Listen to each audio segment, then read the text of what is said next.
Yet another major twist in the story of the 10-year-old girl crossing state lines to get an abortion. Your national spotlight after the Indianapolis Star reported that the woman who performed the abortion said the girl had crossed state lines into Indiana to get an abortion. And President Biden exploited the story in a speech. This isn't some imagined horror. It's already happening. Just last week, it was reported that a 10-year-old girl was a rape victim in Ohio. 10 years old.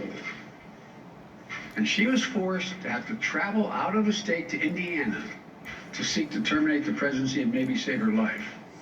Yesterday, there was an arrest in the case when 27-year-old Gerson Fuentes, an illegal alien from Guatemala, was charged with child rape.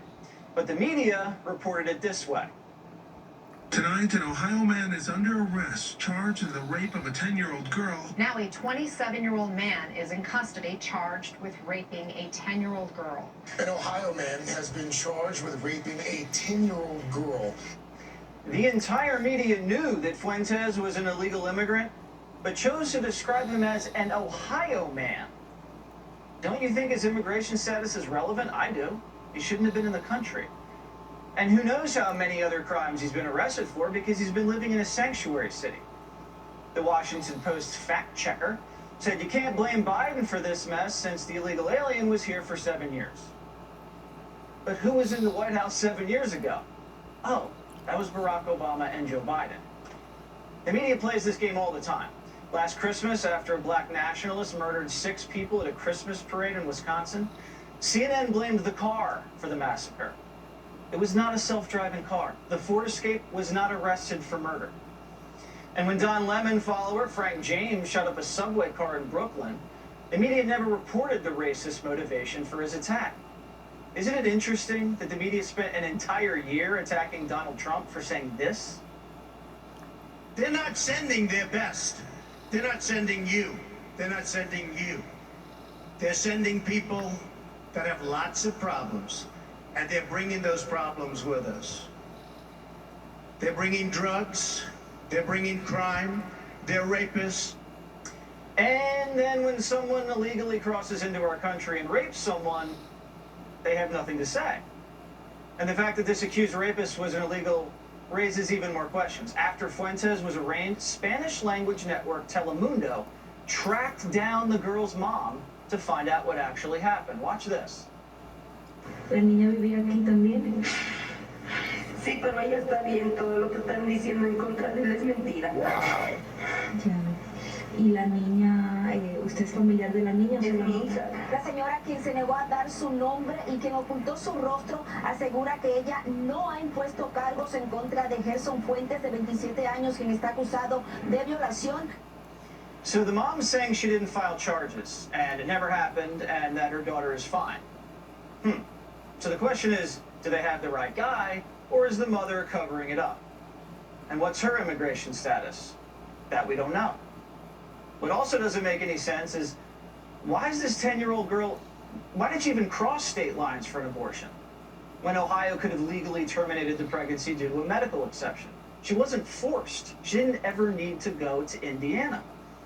Why does this story keep changing? And why doesn't it make any sense? And why are all these details trickling in the more and more we dig?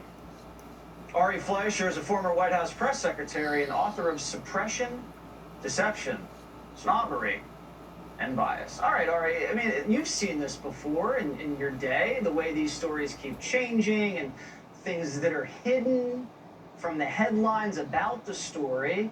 Is this ever going to change? Jesse, this is what inspired me to write my book. I am so fed up with the hypocrisy of the media where they cover one thing for the left and the exact opposite thing for the right. You know, one example in my book is when Justice Ruth Bader Ginsburg died, front page, banner headline, Washington Post, pioneer dedicated to equality. When Anthony Scalia died, the front page, banner headline was how he was a scourge of the left.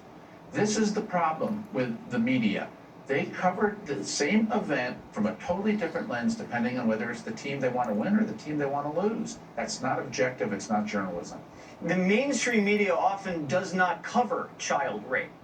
I've covered child rape for almost my entire career. We've covered crimes committed by illegal immigrants, rape committed by illegal immigrants. The media never touches any of that, but the one time a girl crosses state lines to have an abortion because she was raped by an illegal immigrant, Allegedly. they cover it. But they don't mention the fact he's an illegal immigrant. I mean, what is the agenda there, Ari? The agenda is to allow people to come into America without having to come here legally. If you start pointing things out like this, it makes it a moral question. And that's why the press doesn't want to face up to the fact it's a moral issue that people should not be allowed in America unless they come here legally. If you commit a crime and you're an illegal immigrant, everybody should know it, because Jesse, you made the right point. He shouldn't have been in this country in the first place. This 10-year-old girl would never have been raped if we only were allegedly laws at the border. He probably didn't even do it. This is not an issue. Probably a the media scam. Does want to cover it. They're setting the guy up. They don't cover it. You're exactly right. She should never have been raped. She should never have been impregnated. She should never have had to get an abortion if we had a secure border. And that's what the mainstream media doesn't want to talk about. Securing the border would have prevented this horrible tragedy. It's unbelievable. One of the reasons this keeps happening is, and I found this in my book, the press is so overwhelmingly Democrat, Jesse, and it's now no longer just conservative versus liberal, it's become cultural.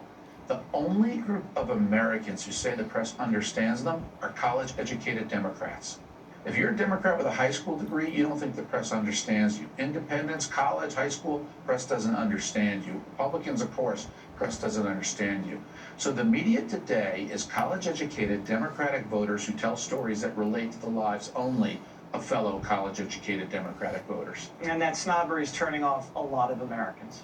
All right, everybody go check out Ari Fleischer's book. Thanks for joining us.